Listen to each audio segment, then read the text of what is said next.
Lewis Hamilton spoke for many people when he said that Red Bull's advantage in Formula 1 this year is greater than any he has seen in his career. In the RB19, Red Bull has created a simply stunning car that is a step and a half ahead of the competition. It's extremely fast in a straight line, and it gains even more lap time advantage over the competition by being so quick in slow and medium speed corners. Ferrari may appear to be a hair closer when it comes to running qualifying engine modes and extracting pace over a single lap, but Red Bull is gone in the race. Data-driven estimates place it around 1 second per lap up the road, which is enormous in F1 terms. It's no surprise then that rivals aren't talking about taking steps to get to the front of the pack this year. Instead, the goal is to close the gap as much as possible before hoping for a reset in 2024. Some teams may be closer in some venues, and Red Bull may not get pole position everywhere, but the way it can unleash something extra on race day means even big stumbles may be easy to recover from, just as Max Verstappen was able to charge from 15th to 2nd in Jeddah last weekend. Red Bull team boss Christian Horner even described its advantage over rivals following the safety car as remarkable, as the RB19s roared off into the distance with ease. So, unless Aston Martin, Mercedes and Ferrari come up with some miraculous update that saves them 1 second per lap, the scene appears to be set for a very one-sided campaign. However, if this scenario leads you to believe that Red Bull's senior management can now sit back and relax, its 1-2 in Saudi Arabia has demonstrated that the biggest threat to a clean sweep does not come from its competitors, but from within. First, there is the reliability aspect that Red Bull got a rude awakening with in Saudi Arabia, as both Verstappen and Sergio Perez encountered their own problems.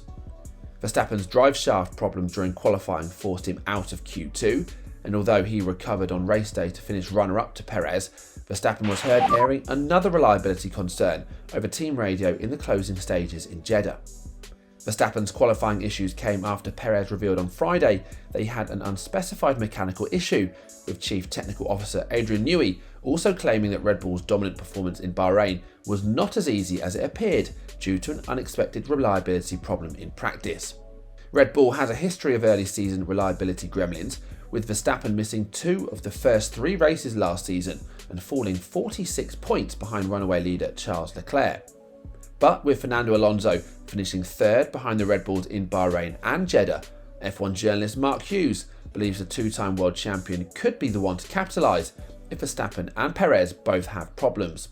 As Fernando pointed out, he's optimistic that there'll be a day when a Red Bull doesn't finish and you hear more and more about what happened with the car in Bahrain and how on tenterhooks the Red Bull pit wall was there about the concerns about the cars finishing there. We had the same thing with both cars in Jeddah. It's quite conceivable. If it happens, you would imagine that there's a good chance that Aston is going to be the first in line to take advantage. In the end, both cars crossed the finish line in the leading positions, and you can bet that Red Bull will scrutinise its cars back in Milton Keynes before the Australian Grand Prix to ensure there are no repeat issues. But while dealing with the drive shafts and gearboxes may be simple, a more complex situation is developing that may prove much more difficult to manage, dealing with its drivers. There was a bit of tension late in Sunday's Saudi Arabian Grand Prix as race leader Sergio Perez not only questioned the information his race engineer was giving him, but also his teammates' actions. Perez, who was 5 seconds faster ahead of Max Verstappen, who had risen from 15th on the grid to 2nd, was given a target time of 1 minute 33 seconds by his race engineer Hugh Bird. "Is Max doing the same?" he asked, and when informed that his teammate's last lap was a 1:32.6, Perez replied, "So why are you telling me 33? He was duly told to speed up to match Verstappen's, and as he prepared for the penultimate lap of the race, he had the fastest lap. But when all was said and done, he didn't, Verstappen letting Red Bull know that he wanted that extra point and going for it on the very last lap, with that point being all that separates the reigning world champion from Perez in the drivers' standings." With Verstappen's single-minded approach going against a determined Perez, who will be no pushover, there is clear potential for a tinderbox to ignite between Red Bull's 2 current drivers. We already had a flashpoint after last year's Brazilian Grand Prix team orders controversy, but it's clear that trust on the other side of the garage hasn't been completely restored. Ex-F1 driver and now pundit Timo Glock believes that Jeddah could be the end of Perez's cooperation if Verstappen later needs help in the championship race. Verstappen's fastest lap, which he grabbed on the last lap, will again lead to internal discussions. Sergio Perez will not get involved in any topic in which he will have to support Verstappen in the future. I'm sure of that because the Mexican sees his chance to fight for the title with Verstappen. This will lead to a fight between the two. We can expect that there will be friction. Red Bull is certainly aware of this already. Perez showed that he is strong and has very good pace in the race. At the same time, Verstappen is someone who doesn't allow himself to be told and does what he thinks is right. The team can say whatever they want. Whether or not the situation requires the type of review that Perez requested after the race, it is clear that there are some underlying competitive tensions between drivers that have not been resolved in the aftermath of the post-Brazilian Grand Prix controversy. The dynamic between Verstappen and Perez also puts additional pressure on Red Bull to improve its reliability because, with the team currently unrivaled, one DNF for either driver would mean 4 wins in a row and needed to recover if they finish 1-2 every time. For the time being, team boss Christian Horner is far from worried about the situation and believes his drivers are mature enough to understand that the team always come first. We've got 2 very mature drivers. They've worked very well together previously.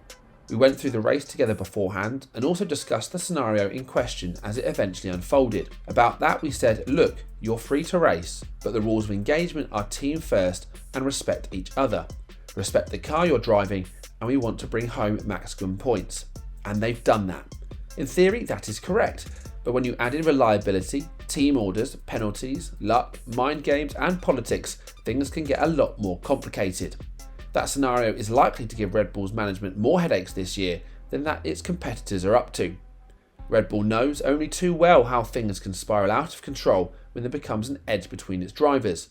Consider the Multi-21 incident in Malaysia in 2013, the collision between Mark Webber and Sebastian Vettel in Turkey in 2010, and the not bad for a number 2 front wing controversy from that year's British Grand Prix.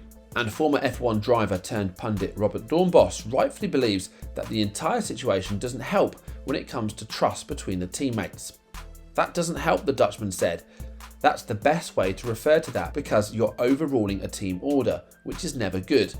On the other hand, top athletes are selfish to get where they are, the level they are at, and of course you have to work together as a team and not drive your teammate off, but you always go for your own happiness. The confidence that Max has in his abilities he shows with such a fastest lap time. Perez just listens very well to the team, does his thing and just doesn't want to risk that win. But that's the difference between a world champion and a good Grand Prix driver. But what do you think about Red Bull's internal situation? Will the schism between the two teammates widen as the season progresses? Do you believe Sergio Perez has a chance to challenge Max Verstappen for the title? We'd love to hear from you in the comments section below. And if you're looking for more F1 news, check out our video on Hamilton and Sainz exposing their key weaknesses compared to Red Bull. Thank you for watching. If you liked the video, please consider liking and subscribing to the channel, and don't forget to click the bell button to be notified for future videos.